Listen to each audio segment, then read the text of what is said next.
Hello and welcome to TelecomTV. I'm Martin Warwick and we're here with our exclusive content from Broadband World Forum 2015, which is being held here in Docklands in London at the Excel Exhibition Centre.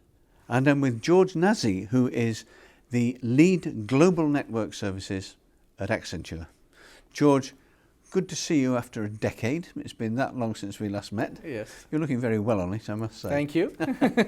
Let's get straight to the point. We've both been in this industry a while. I don't want to talk about our ages, mine in particular, but how different do you think are the challenges that are facing operators today to the ones that existed in the past? We're seeing much more pressure on operators now than we used to. Pressures we'll talk about in more detail in a moment, but what's the difference? I would say there's two things. So as operators, we've seen changes in the market. We've seen where we've gone from switched access to Ethernet to IP. We've seen these transitions from ATM and frame to IP. We've seen these transitions. What we have not seen is a massive change that will take us through the cloudification of the network, where the network now is in software versus being in the hardware that it is. This is the first change that we're seeing. The second one is there is new entrants coming into our market where their monetization model and their profit pools are coming from a totally different than the subscription pool that the operators are seeing. So the competition is coming and they are profitable from a different angle, and there's a massive change which the IT world have gone through. The IT world have gone from these massive mainframes into PCs, into data centers, virtual data centers, and then the cloud. The network now is going through the same transition and the operators will have to kind of cope with that transformation.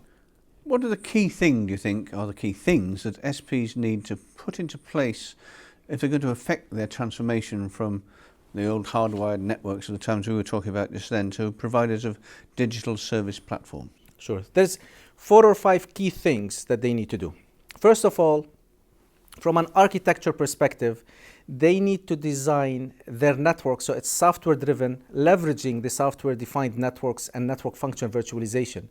And that means historically, when we have built products based on an integrated, vertically integrated OSS, BSS, and hardware where the intelligence was inside these boxes, to move them into this orchestration layer or that software defined network layer in order to do this. This is point number 1. Point number 2 is, when they pick their suppliers, they need to make sure this is an open ecosystem with open APIs rather than lock themselves at the OSS layer with a traditional monolithic type supplier. So they have to work with new vendors and suppliers, which means there's quite a bit of system integration that needs to take place. They need to think of the system integration rather than dependence on a single supplier. 3, their workforce. Now they have to understand IP networks, at the same time be able to develop in JavaScript and know how to operate networks in software. So that means they require a network academy to train their existing people to move into the space, plus maybe hiring some new talent. That's very important and key in order to shift their workforce. Number 4 is, now that they are driven by these APIs and the fact that they can go to market very quickly because they can assemble these propositions, it's very similar to the OTTs, they can take these new services and now go beyond the boundary of the region they are in and probably can go globally because the network is in the cloud right now. And I would say the last and final thing, which is the 5th thing, is then they need to look at their legacy and get rid of what's legacy by having new functionality for this feature set and make sure that they can reduce that cost and move it to the new and migrate it. Thank you. Now, let's put Accenture into the middle of the frame now. How does your company, how does Accenture help service providers make the changes we've just been discussing? Excellent. Accenture will do 2 things. First of all, we will play a major role in each of the 5 things I described, whether it's the system integration, help them design this SDN NFV layer, or any of the other network academy or what I said. And 2, we have now defined 4 main network offers. The first one is about next generation network deployment. So we can help them deploy the new network based on analytics and a platform at the center and a digital interface at the top so that the C-suite can see how we're deploying the network based on the latest and a digital aspect of it along with analytics. Second is, now that we built the network, we can look at the experience all the way from the core of the network all the way to the device to the actual gadget they're using and the applications on top, and we will look at the customer experience, and we can help the operators by looking at the end-to-end, because that becomes very, very relevant and important. The third one becomes, in case something goes wrong, we have a network offering that's about installation and repair.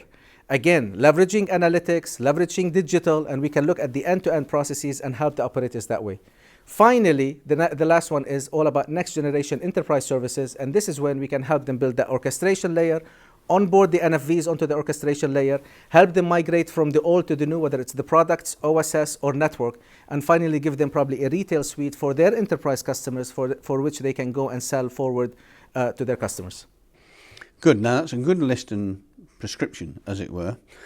Just let me put you on the spot finally. If there's absolutely one thing above all, just one thing that they need to get absolutely bang on right to do this, what is it?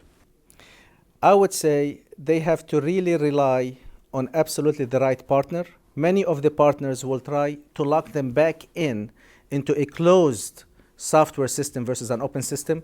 So they're relying on the right partner, like Accenture, who is agnostic of the hardware or the software, is one of the most important things they could do. Great stuff.